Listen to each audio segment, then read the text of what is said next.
গরমে রিমিশার অবস্থা একেবারেই খারাপ হয়ে গিয়েছে। গরমের সাথে যেন কোনোভাবেই পেরে উঠতে পারছি না। এবারের গরম যেন আমাদের একেবারেই হার মানিয়ে দিচ্ছে।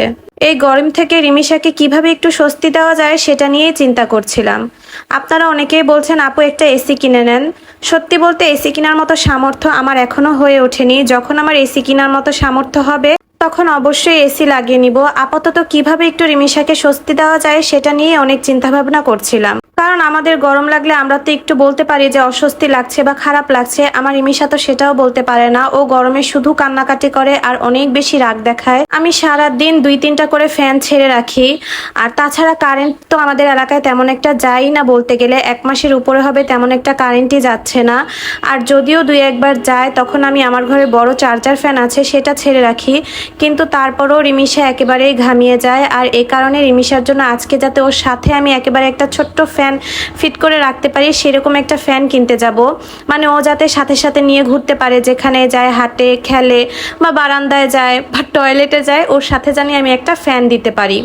আর এই যে সকাল সকালে আমি সব কাজকর্মগুলো সেরে নিচ্ছিলাম, কারণ রিমিশার আব্বু আমাকে ফোন দিয়ে বলেছে যে আমি বিকালেই চলে আসব আর তুমি আমি যেখানে বলবো সেখানে চলে আসবা। তো এই কারণেই আমি রান্নাবান্নাগুলো খুব তাড়াতাড়ি কমপ্লিট করছিলাম। আর এই তো আমি একটু আমার নখটাও কেটে নিলাম। আর এরকম স্নিগ্ধ পরিবেশে বসে বসে কিন্তু নখ কাটা, তারপর হচ্ছে স্কিন কেয়ার করা আমার কাছে অনেক বেশি ভালো লাগে। আর এদিকে আমার ছেলের আকাম দেখেন, বিভিন্ন জিনিস নিয়ে তার আকাম। আমার ফ্রিজের থেকে এইগুলো খুলে নিয়ে এসে তারপরে ওই আকামগুলি করছে। আর এই যে আমার ঘরে কিন্তু মার্শাল্লাহ অনেক বাতাস। আমি প্রত্যেকটা ভিডিওতেই বলি যে আমার ঘরে অনেক বাতাস আসে, কিন্তু যখনই দুপুরটা গড়িয়ে আসে বাতাসটা মরুভূমির মতো গরম হয়ে যায়। এই যে এখন কিন্তু সকাল 10টা বাজে আর এখন কিন্তু বাতাসটা খুব ঠান্ডা। তবে যখনই দুপুর হয়ে যায়, এই যে যেমন এই সময়টায় আমি যখন জামা কাপড় মেলছিলাম আমার মনে হচ্ছিল যে আমার হাত পা একেবারেই পুড়ে যাবে, এতটা পরিমাণ গরম বাতাস আসছিল।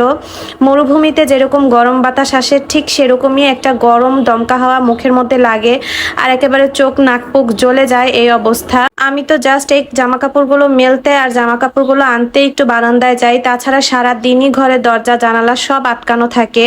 আর এই তো আমার হাত থেকে যখন মানি প্ল্যান্টের এই টপটা পড়ে গিয়েছিল তখন কিন্তু এই ডালটা ভেঙে গেছে আর এই ডালটার একেবারেই নষ্ট হয়ে গেছে। তো আমি ভেবেছি যে একেবারেই মরে যাওয়ার আগে আমি মাটির মধ্যে পাতাগুলো দিয়ে দিলে আবার নতুন করে হবে।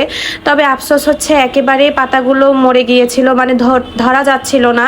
তো ভাবলাম যে না, এটা আর লাগানো যাবে না। এই যে আমি চেষ্টা করছিলাম যে এটা যাতে একটু লাগানো যায়, কারণ আমার কাছে মানি প্ল্যান্ট অনেক ভালো লাগে। ঘরের জায়গায় জায়গায় থাকলে দেখতে খুব সুন্দর লাগে।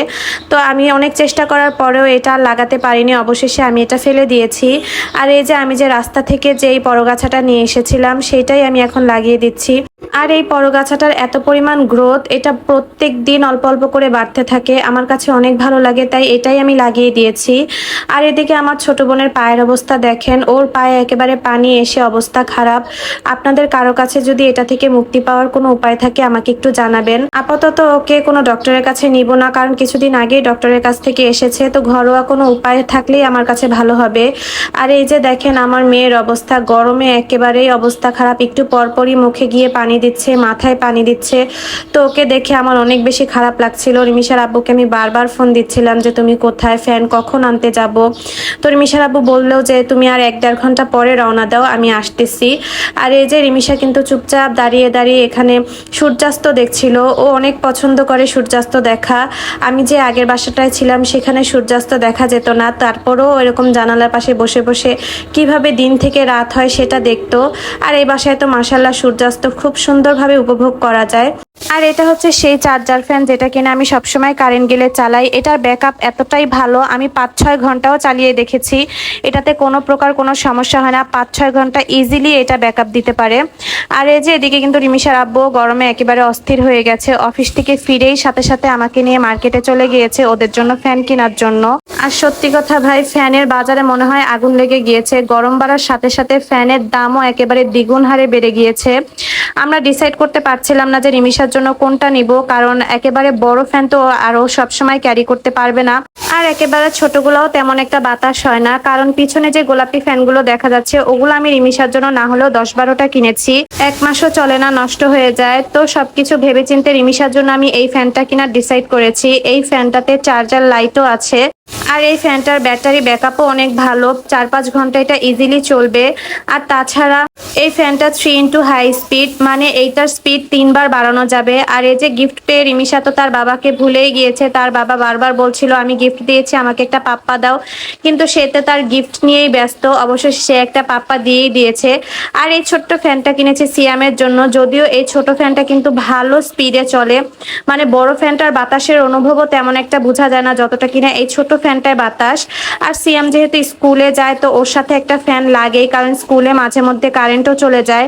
আর রিমিশাও তো সিয়ামের সাথে স্কুলে যায়, তো সিয়াম তো ফ্যানের নিচে থাকে, রিমিশার কাছে ফ্যান থাকে না। এ কারণে রিমিশার জন্য বড়টা কিনেছি আর সিয়ামের জন্য ছোট একটা ফ্যান কিনেছি, আর সাথে সিয়ামের জন্য এই টেবিলটাও কিনেছি পড়ার জন্য। আজকের ভিডিওটা এতটুকুই, সবাই ভালো থাকবেন, আল্লাহ হাফেজ।